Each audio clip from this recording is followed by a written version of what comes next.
The Strickland GMC Pace truck bringing the field around.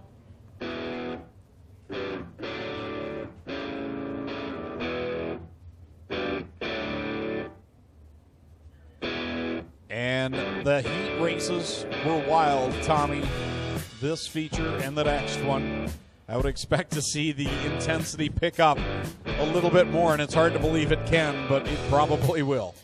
We see it every year. We've mentioned it.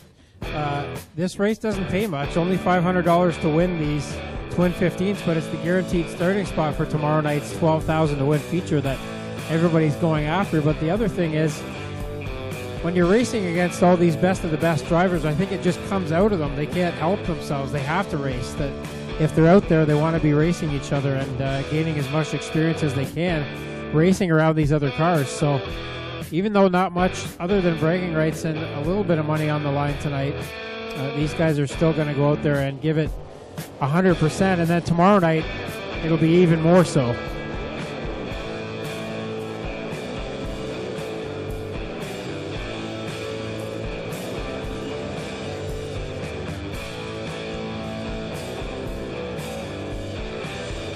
Star-studded feature event here, I gotta say. Sam Haferteep, a Nationals winner on the front row.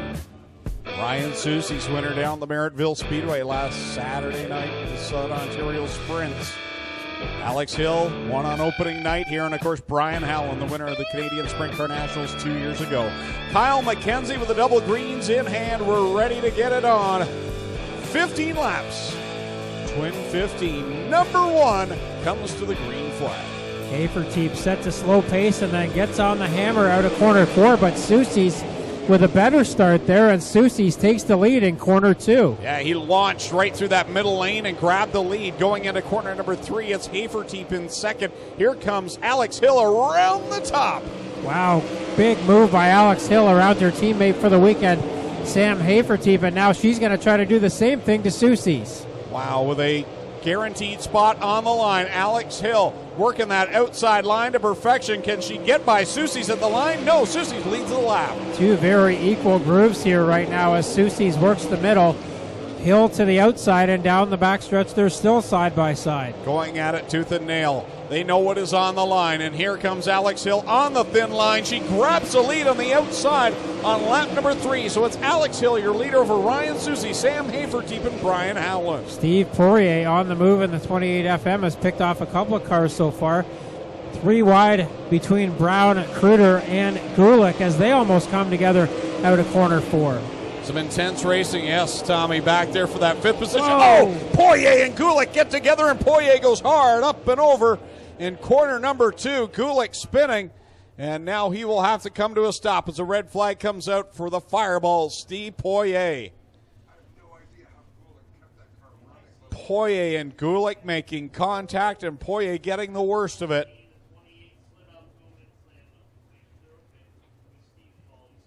Yeah, Poirier slid up just a little bit, I think, in corner 2, and it was just enough to, actually it was in corner 1, it was just enough to make some contact with Gulick, who kept the car going.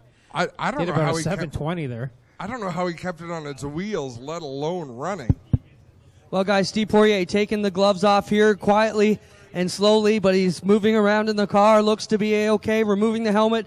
The safety crew not jumping in on him, so that tells us a good thing. The 14 was also part of the wreck. They've checked on him. He is okay. And Poirier has an absolutely destroyed car. Kevin Lovey's and the team are going to have a lot of work here tonight if he's to make it a 4-time champion here of the Canadian Sprint Car Nationals tonight. And we'll wait to get Steve Poirier out. He just checks the marbles there and gets ready to pull out. Looks a little bit foggy, but appears to be okay. Crew going to slowly get him out here. And we hope to have a quick word with the fireball. And that was a nasty wreck, guys. I'll turn it up to you for a second, and then I'll jump back in when he gets out of the car. We heard Parker Price Miller, Greg, talk about why he doesn't race the night before the Nationals. And I think we just saw it. These are 2 top-notch race car drivers. Steve Poirier with a lot of success. Coleman Gulick is fast just about everywhere he goes. But Parker Price Miller, you don't want to go into tomorrow night on a low. I think that's what's going to happen for at least Steve Poirier, possibly Coleman Gulick, out of tonight's show. But the reward is so high. If you can lock yourself in, because anything can happen. There's no previous champion provisional, anything like that. There are some tour provisionals available, but you don't want to go into tomorrow night and have something go wrong very early and not have something to fall back on. And if that happens and you've come out and you've won one of these twin 15s, that's huge to know you're already locked in it. Is that Daryl Turford running down the front? Yeah, he gives a wave. Where the heck did he come from? He'd be in there's no way he ran all the way from the pits over to this side of the racetrack. And now he's a crew chief for Alex Hill in the 77, but Tommy, he's also a driver coach, a mentor. Yeah, Daryl used to race around here, of course, a few years ago now, and then went out on the road with Sam Haferteep on the World of Outlaws tour for a while, and now he's out on the road wherever the Hills Racing team decides to go, basically. They've been out running with the ASCS National Tour a lot this year. Yeah, he came out of nowhere. I just saw him jogging along the fence line here. As I say, that would have been a long way from the pits. I can't imagine that's where he started. Well, guys, Steve Poirier still gingerly sitting in the car here. He is a little bit shaken up. They are taking their time to get him out. He stood up through the top of the halo, looked like he was about to get up, and then just sat back down. The safety crew over here tell him, just relax, take your time, and when you feel comfortable, climb on out. So Steve Poirier is okay, but shooken up over here. And that was a nasty roll in turn 1 and 2. And we'll get him out here in just a minute, and hopefully everything's all right. I can't think of a time, and I've seen Steve Poirier in a lot of races. I can't think of a time where I've ever seen him in a crash like that, of that magnitude. He's had some dust-ups, but that was a hard crash for Steve. Well, guys, Steve is a little bit shaken up, said his upper back is a little bit sore. That's why they took him so long to get out. He was able to get out under his own power and walk into our safety crew vehicle. Basically, the protocol is he'll go back to the ambulance now, get checked out, make sure he's A-okay, and then be released here back to the crew. But I'm sure Lovies and the boys are, anxious to get their hands on this car and see what's wrong after they check out their driver. And tough break for one of the 3-time champions here in the running this weekend, guys. Well, the equipment.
Brown right there hanging around in the top 5, coming back to the green flag, single file past the restart cone. Can Ryan Susie lock himself in to tomorrow night's A-Main?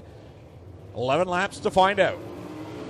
And Sam Haferteep is getting an introduction to Ryan Susie's here. These two drivers don't come across each other's paths very often. And then it's Brian Howland in the 3rd spot, Kruder and Brown in the 4th and 5th positions. But here comes Jared Horseman in the 17, a winner of a Twin 15 last year. Here comes Haferteep around the outside with a head of steam, and he'll duke it out down the back stretch and take the top spot. Susie not going away in the bottom. What can he do off of corner number 4? Haferteep, though, will power by for the lead. Well, Haferteep started on the pole, faded back for a few laps, but now it looks like he's figured out the line that he wants to run, and it might be all over for the rest of the field here as Haferteep starts to open his lead just a little bit, halfway now, 7 laps in this one, as Haferteep leads Soucies, Howland, Brown, and Horstman now into the top 5. Brown and Howland having a good battle right now for position number 3. Brown on the bottom, Howland on the outside. Howland gets by Brown for the moment, but Brown has been very strong tonight in what has been an off season for him. He's getting stronger as the year goes by. I may have spoken too soon. Ryan Soucies is staying right with Sam Haferteep, and in fact gained on him a little bit on that last lap, and now Soucies again running that bottom side in turns 1 and 2, staying right with the 15H, the ASCS national points leader, Sam Haferteep. Ryan Soucies isn't just your regular driver. I find him to be a student of the sport, and not just from race to race, but lap by lap, and we see it here. He tries to find anything he can to get caught up to the leader. He's done it. He's making a race out of it. 4 laps left to go for Haferteep. What a story this would be if Soucies could pull off the upset and get around Haferteep, but as we talk about that, Haferteep has edged ahead just a bit, and now Mitch Brown has gotten up to 3rd and maybe catching both of them. It's such a battle of patience with yourself to run that bottom line. It's the slower way, but it's the shorter way. They close the gap in the corners, but Haferteep much stronger in the straightaways. Soucies again down to the inside trying to gain some ground, 2 to go, as Haferteep sees some slower traffic ahead. Not sure if they're going to catch them before this one is done, but it's going to put the thought in Haferteep's head maybe about which line he wants to run. Oh, they're catching the back of the field. White flag is out. Here we go. Final trip around. Haferteep wants that outside line, and Connor Mahoney's right in front. Here they go down the backstretch for the final trip.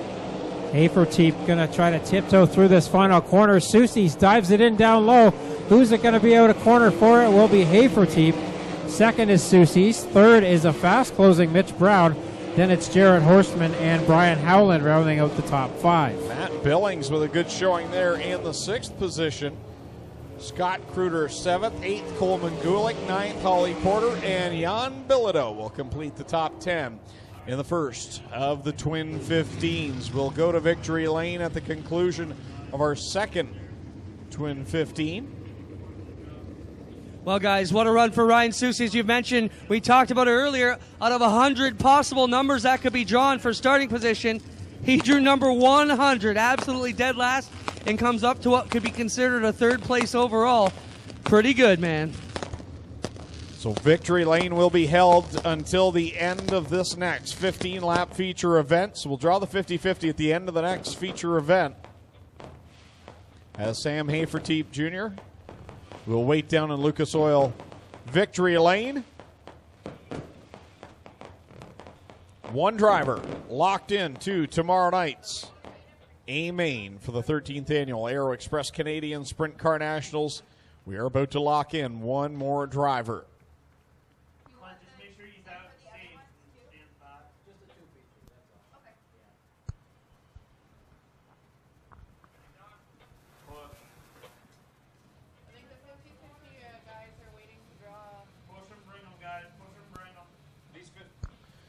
Shouldn't be on 50-50 going on the track. We need our 50-50 ticket sellers back.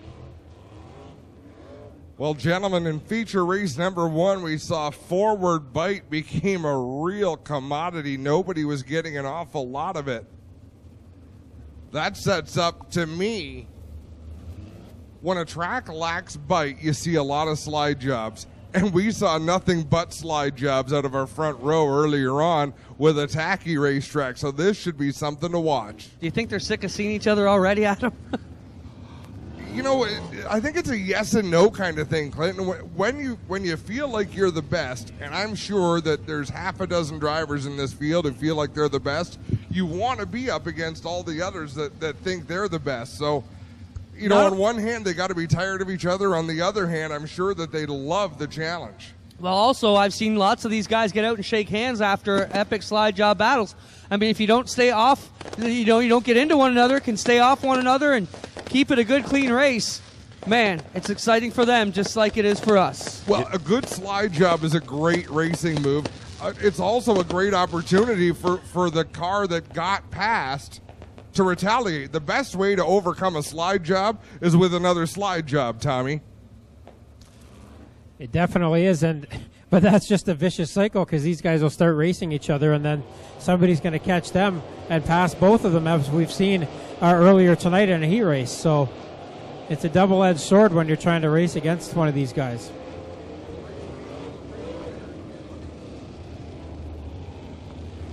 The guys who talk about slide jobs, and these two guys on the front row, Jordan Thomas, Dylan Westbrook, they just put on a bunch of slide jobs in the Young Stars Challenge. In that spot for second place, they're on the front row for this one. Twin 15, number 2, coming to the green flag.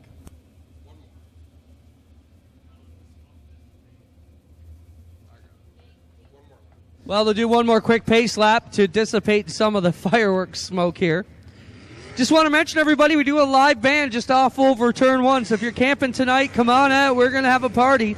And if you're coming to the races tomorrow from 5 to 7, we will have live music out there in our hospitality tent. We're going to have a tailgate party. Bring a lawn chair, bring some refreshments, and enjoy the party with us as we celebrate the final night of sprint car action here at Ohsweken in 2017.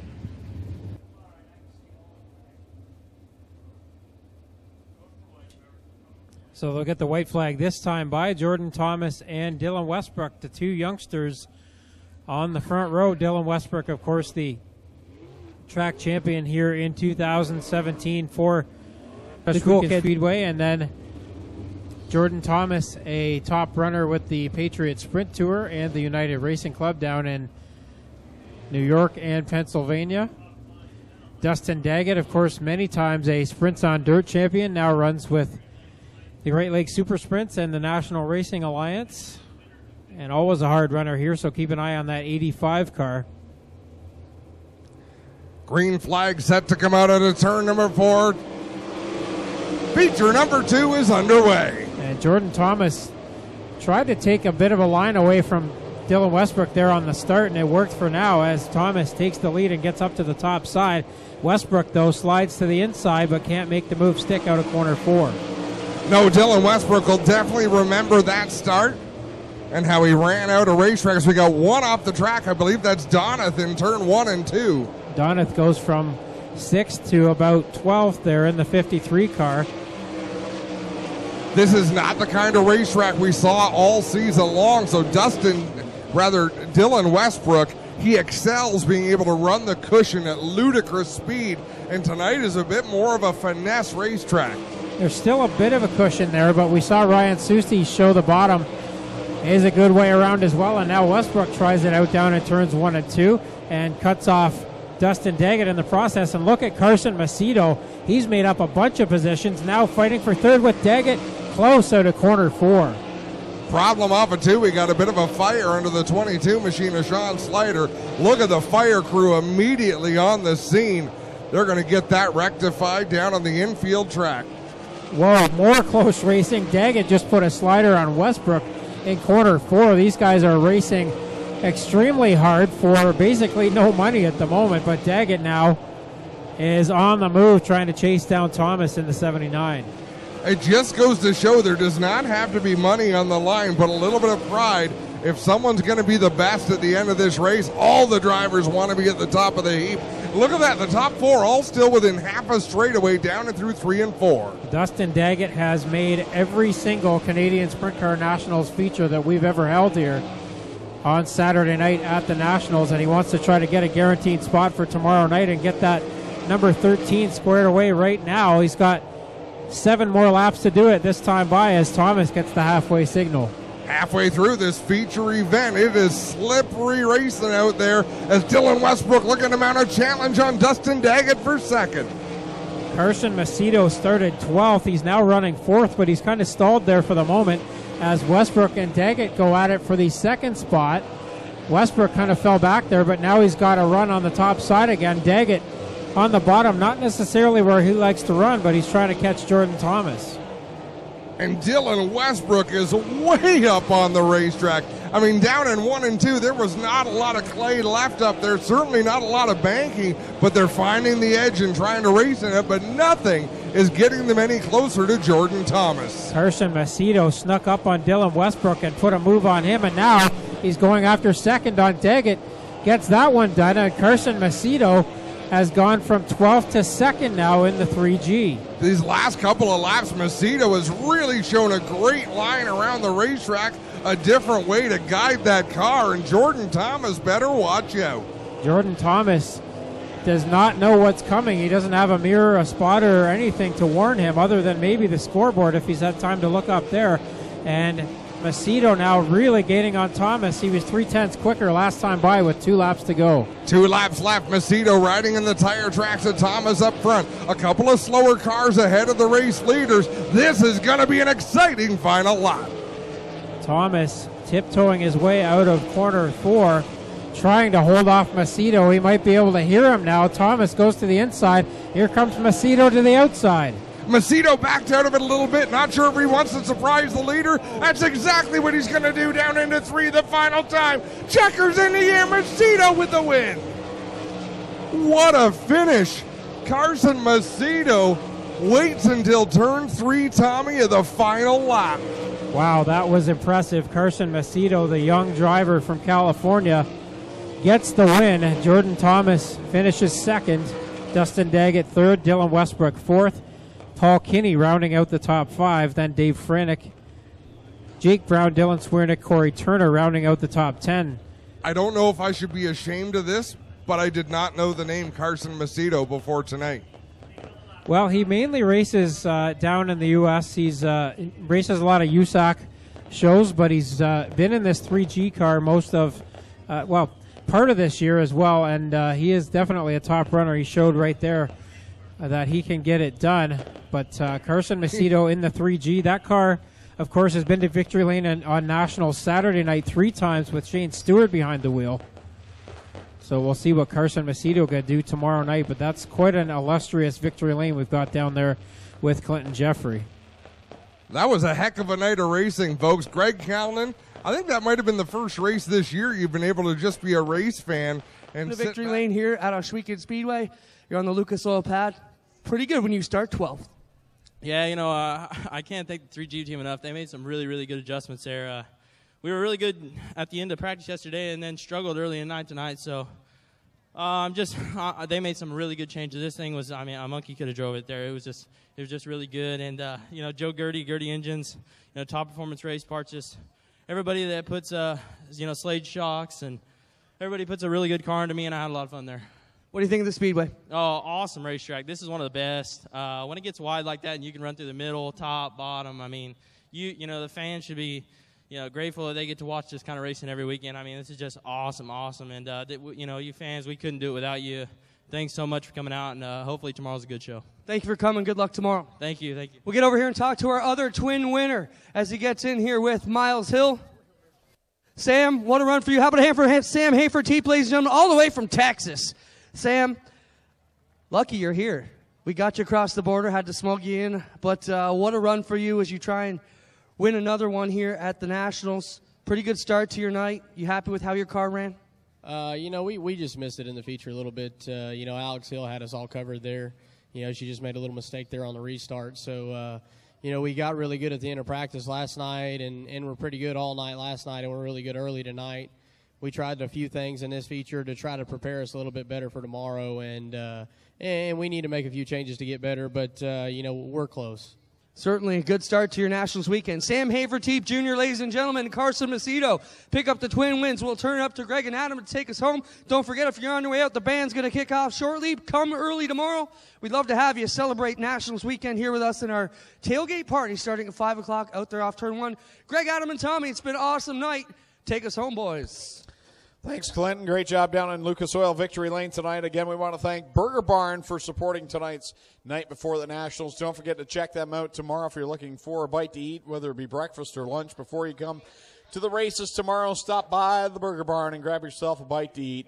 And we hope you're here back tomorrow night for the Aero Express Canadian Sprintcar Nationals, the 13th annual edition, taking place tomorrow. The forecast looks beautiful.